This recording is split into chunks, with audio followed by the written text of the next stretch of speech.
Esta imaxe da flota amarrada repetiuse en numerosos portos de toda Galicia. O de Tragove en Cambados converteuse no epicentro do descontento do sector do mar cos novos controis á pesca impostos dende a Unión Europea. Este é pedirlle un imposible a esta flota.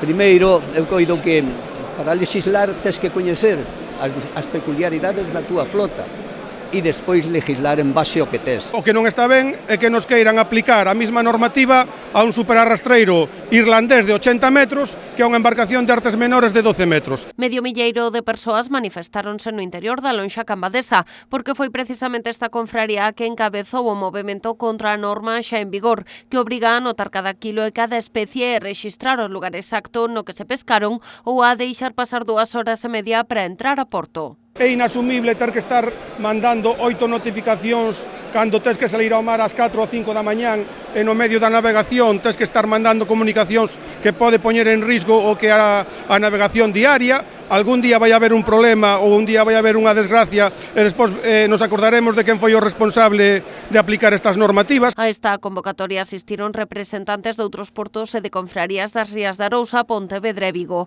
A preocupación é a mesma en todos os casos. A nova norma é inasumible. Hai barcos que traballan a 5 minutos desde o porto e nós non podemos estar 4 horas esperando a mandar a cantidade de peixe porque é inviable para o noso traballo, nin pesar gramo a gramo. Pouco a pouco queren acabar co sector primario.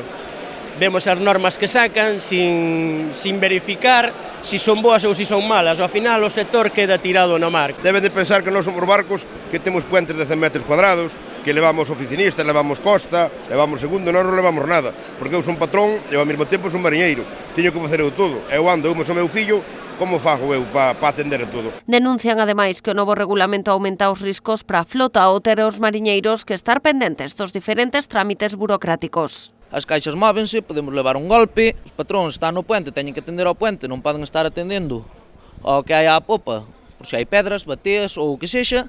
Eu teño moitas ganas de ir ao mar, pero con estas cousas que están me quitando as ganas todas. É a puntilla final para acabar con nós. Se xa as cousas están mal, non hai relevo generacional, isto é o que acaba de suicidarnos, xa nos matamos nós mesmos con isto.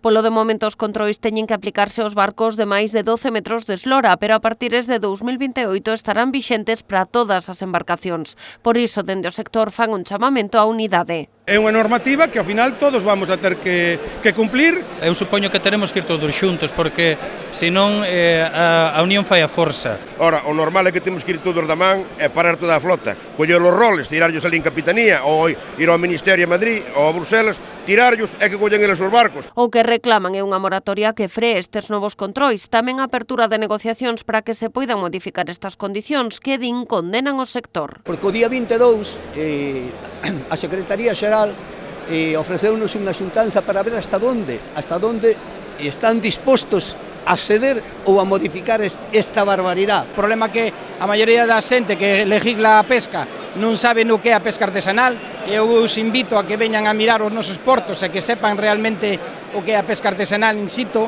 Tras esta primeira xornada de movilizacións, o sector está disposto a prestar batalla. Así, non descartan novas convocatorias e mesmo manter a flota amarrada para facer presión ante unha nova normativa que pon a súa supervivencia contra as cordas.